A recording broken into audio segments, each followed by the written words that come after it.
Andhra Jyothi Radhakrishna weekend comment by ఆర్కేలో భాగంగా ప్రస్తుత ప్రభుత్వం చంద్రబాబు నాయుడు గారి ప్రభుత్వంపై అనేక విషయాలు ప్రస్తావించడం జరిగింది. ముఖ్యంగా ఈ మధ్యకాలంలో చంద్రబాబు నాయుడు గారు 2047 స్వర్ణాంధ్ర విజన్ అనేటువంటి ఒక డాక్యుమెంట్ను రిలీజ్ చేయడం జరిగింది. దాని మీద ఏబిఎన్ రాధాకృష్ణ గారు స్పందిస్తూ 2047 అంటే రాధాకృష్ణ గారి యొక్క వయస్సు, నా వయసు దాదాపు 70 సంవత్సరాలు.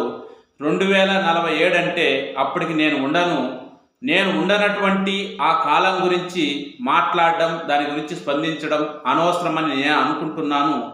అదే సూత్రం చంద్రబాబు నాయుడు కూడా వర్తిస్తుంది కదా అంటే రాధాకృష్ణ గారి యొక్క ఉద్దేశం ఏంటంటే చంద్రబాబు నాయుడు గారి వయసు కూడా అటు ఇటు 80 సంవత్సరాలు. 2047 అంటే అప్పటి వరకు ఆయన వయసు రీత్యా ఉండే అవకాశం లేదు.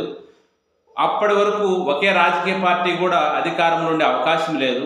అలాంటప్పుడు ఈ 2047 స్వర్ణాంధ్ర అనేటువంటి ఒక విజన్ను ప్రజలను మభ్యపెట్టడానికే ఎందుకు అనేది ఆయన ఒక రకంగా చెప్పాలంటే ఆశ్చర్యం, అసహనాన్ని వ్యక్తం చేయడం జరిగింది.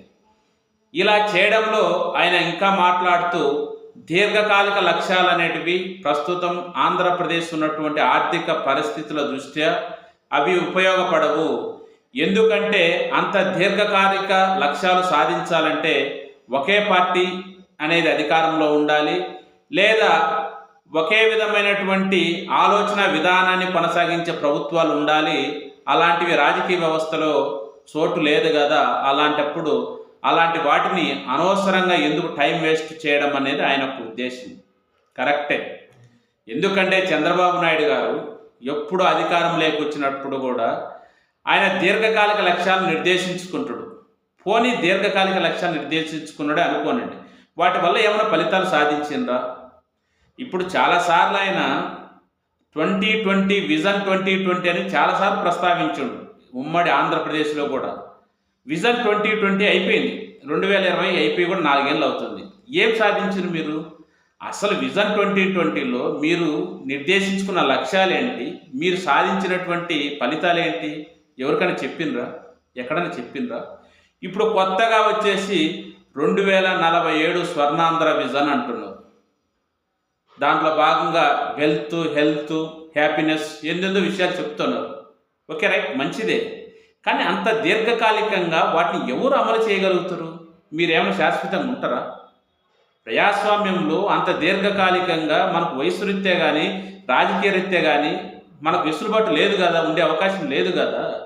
అలాంటప్పుడు ఎందుకు చెప్తున్నారు అంటే ఒకటే కారణం, చంద్రబాబు నాయుడు గారు స్వల్పకాలిక లక్ష్యాలు అంటే తన టర్ములో ప్రజలు ఇచ్చినటువంటి మ్యాండేటరీ ప్రకారము 5 సంవత్సరాల కాలంలో ఏవైతే చెప్తారో అవి ఆయన చేయడానికి కూడా ప్రయత్నం చెప్పరు. ఎందుకంటే చెప్తే అవి చేయాల్సింది వస్తుంది ఆ టర్మ్లో. అదే దీర్ఘకాలిక లక్ష్యాలు చెప్పినామనుకో అయితే అవుతుంది, పోతే ఎవరు అడుగుతున్నారు? ఇప్పుడు 2020 విజన్ యొక్క ఫలితాలు ఎవరిని అడిగినరు? ఆయన ఆ రోజు మీరేం చెప్పారు సార్, ఈరోజు మీరేం సాధించినారని ఏదో నోటికి వచ్చింది బాగుంది కదని ఉద్దేశం చెప్తా పోతున్నాడు. సేమ్ అలాంటిది అంటూ రాధాకృష్ణ గారు ఏమంటున్నారంటే ఈ 6 నెలల కాలంలో కూటమి ప్రభుత్వం పట్ల, ముఖ్యంగా చంద్రబాబు నాయుడు యొక్క పరిపాలన పట్ల ప్రజలు ఏ విధంగా కూడా ఆనందం కానీ సంతృప్తి కానీ లేదు, వ్యతిరేకత అనేది పుష్కలంగా కనపడుతుంది అంటున్నాడు. సరే, వాళ్ళు ఎలా ఉన్నా ఇదైతే వాస్తవమే. ఎందుకంటే ఈ 6 నెలల కాలంలో ఒక పింఛన్లు మినహాయించి వాళ్ళు ఏం చేయకపోయినా కూడా ఓహో ఆహా బ్రహ్మాండంగా చేస్తున్నాం అనుకుంటున్నారే కానీ గ్రౌండ్ లెవెల్లో ఆ పరిస్థితి లేదు. వాస్తవంగా ఏరే వాళ్ళు ఏ సాక్షినో లేకంటే ఏ టీవీనైనో ఎన్టీవో లేదా ఏరే మీడియాలో ఏదైనా ప్రస్తావిస్తే దాని గురించి వాళ్ళు పెద్దగా స్పందించరు. ఎందుకంటే మాకు వ్యతిరేకమైన మీడియాలు అనేవాళ్ళు. ఇప్పుడు వాళ్ళకు అనుకూల మీడియా, వాళ్ళని నెత్తిన పెట్టుకునేటువంటి మీడియాకి సంబంధించినటువంటి రాధాకృష్ణ గారే ఇలాంటి వ్యాఖ్యలు చేస్తున్నారంటే ఈ కూటమి ప్రభుత్వంపై గ్రౌండ్ లెవెల్లో ఏ విధమైనటువంటి వ్యతిరేకత ఉండేది మనకందరికీ అర్థమవుతుంది. మనకు ఎప్పటి నుంచో తెలుసు వీళ్ళు ఏమి చేయట్లేదు, ఇబ్బంది పడతారని.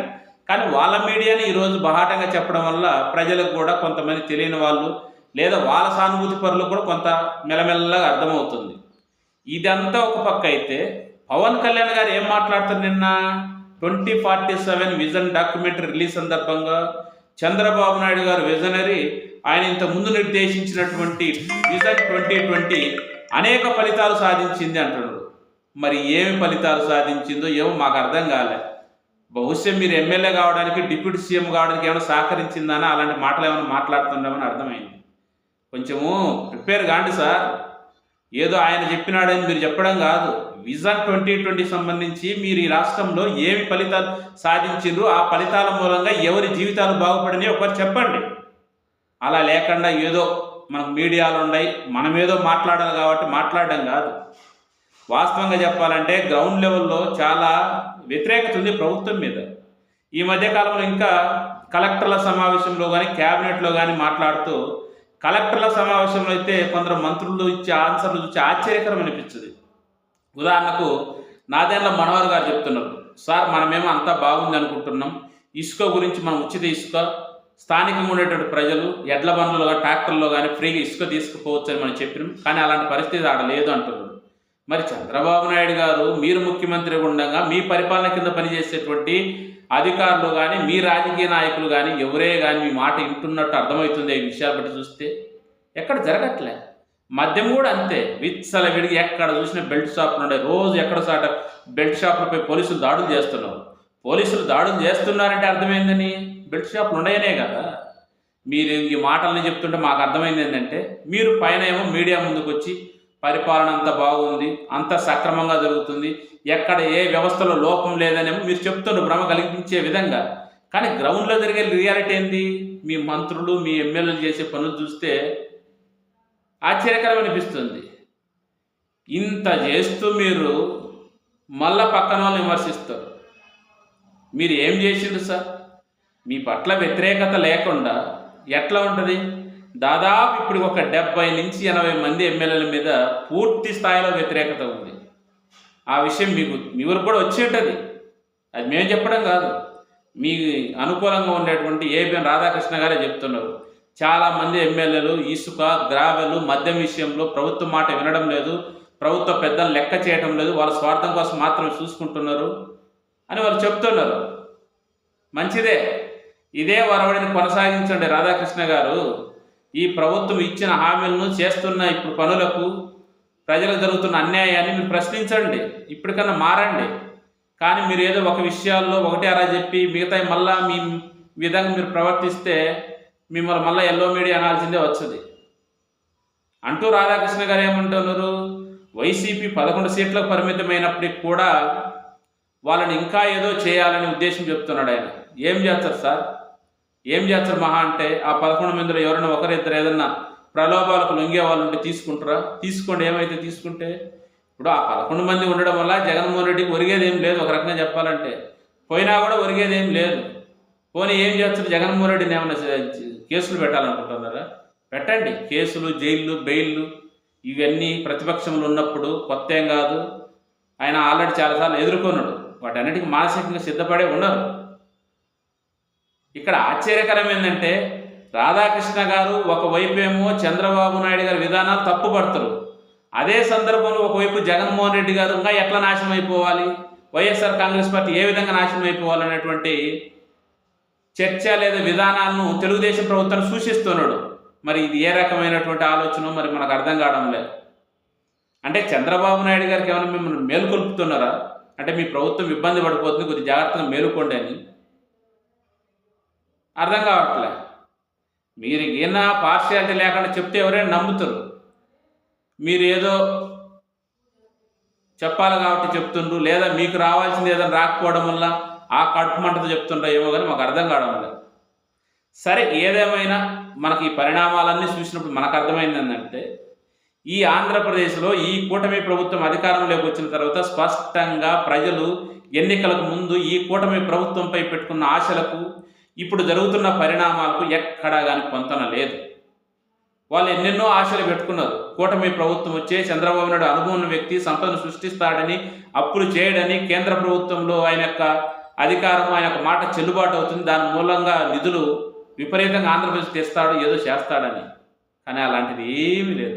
వాస్తవంగా చెప్పాలంటే జగన్మోహన్ రెడ్డి గారు కేంద్ర ప్రభుత్వంలో భాగస్వామి కాకపోయినప్పటికీ తాను చెప్పిన పేదవాడికి ప్రతి హామీని తూచ తప్పకుండా ఇవ్వగలిగిండు. నష్టమైనా కష్టమైనా అప్పులైనా కూడా. కానీ చంద్రబాబు నాయుడు గారు అప్పులేం చేస్తుండ్రు. ఇప్పుడు దాదాపు 70,000 కోట్ల పైన అప్పులు చేసింది 6 నెలల్లో. కానీ ఎవరికన్నా ఏ ఒక్క పథకం అని ఇస్తుండ్రా? ఒక పింఛన్ మినాయించి ఇవ్వట్లే. ఇలాంటప్పుడు ప్రభుత్వం మీద వ్యతిరేకత రాకుండా ఎందుకు ఉంటుంది? అంటే మీరు ఊర కాలయాపన చేసుకుంటా 20 పార్టీస్ అని విజను ఎవరికి కావాలి సార్? మీకు ప్రభుత్వం మీకు ఎందుకు ఏర్పాటు చేసిండ్రు? ప్రజలు మీకు ఎందుకు ఓట్లు వేసిండ్రు? మీకు 2024 నుంచి 29 కాలం మధ్యలో పాలించండి. ఈ పాలించే సమయంలో మీరు ఇచ్చిన హామీలు నెరవేర్చమని ఇచ్చిండ్రు. అంతేగాని దీర్ఘకాలికంగా లక్ష్యాలు అవి అమలు చేయడానికి వీలు కానటువంటి లక్ష్యాలు, వాటిని ఎవరు ప్రశ్నించలేనటువంటి లక్ష్యాలు నిర్దేశించుకొని కాలయాపన చేస్తా ఓహో ఆహా విజనరీ అని మీరు పొగుడుతా పోతే రాష్ట్రంలో అసంతృప్తి కాకుండా ఇంకేముంటుంది సార్? 60-70 మంది కాదు, చాలా నియోజకవర్గాలు ఇప్పటికే జనాలకే కాదు మీ నాయకులు కూడా అర్థమైపోయింది. మీకు సానుభూతి పరులు ఉంటారు కదా, ఏదో మా తెలుగుదేశం వచ్చి మా చంద్రబాబు నాయుడు గారు వచ్చే మంచిదైన ఉద్దేశంతో వాళ్ళందరికీ అర్థమవుతుంది. పాపం మెయిన్ నాయకులే మద్యంలో కానీ ఇసుకలో కానీ తోసుకుంటుండ్రు, మనకేమి ఇవ్వట్లేదు అని వాళ్ళ బాధ వాళ్ళకుంది. పోనీ పేదలకు ఏమైనా చేస్తున్నారంటే పేదలకు కూడా ఏం చేయట్లే. అలాంటప్పుడు మీ మీద అసంతృప్తి రాక వ్యతిరేకత రాక ఏముంటుంది? కాకపోతే మీకు మీడియా బలం ఉంది, దాని అంతా కవర్ చేస్తున్నారు. ఎంత కవర్ చేసినా ప్రజల తిరుగుబాటు అసంతృప్తి వచ్చినప్పుడు ఒక స్థాయి వరకు ఆపగలుగుతారు.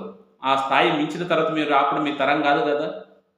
కాబట్టి ఇప్పటికైనా పేద ప్రజలకు ఇచ్చిన హామీలను నెరవేర్చుకోండి. సరే, తర్వాత మీరు గెలుచురా ఓడిపోతారా అనేది ఎవరికి అవసరం లేదు. కానీ ప్రజాస్వామ్యంలో మీరు ప్రజలకు ఇచ్చిన హామీలు మాత్రం ప్రశ్నించడం జరుగుతుంది. వాటిపై దృష్టి పెట్టండి.